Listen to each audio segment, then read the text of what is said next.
ఒక వ్యక్తికి సముద్ర తీరానికి దగ్గరగా ఒక సంచి దొరికింది. అయితే అందులో అన్ని బంకమట్టితో చేసిన గట్టి మట్టి ఉండలే ఉన్నాయి.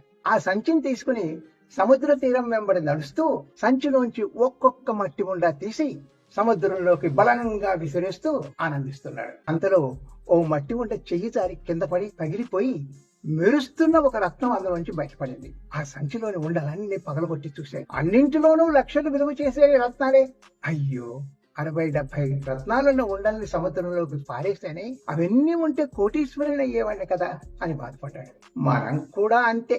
కేవలం బయటికి కనిపించే మట్టి పూతనే చూస్తాం, కానీ మనలో దాగున్న నిధిని మాత్రం చూడలేము, చూసే ప్రయత్నం చెయ్యాలి. ప్రతి ఒక్కరిలోనూ మనలో కూడా ఏదో ఒక నిధి అనే ప్రతిభ ఉంటుంది. కొంచెం సమయం వెచ్చించి చూస్తే ఆ ప్రతిభ అనే ప్రకాశవంతమైన మణి అద్భుతమైన జీవితాన్ని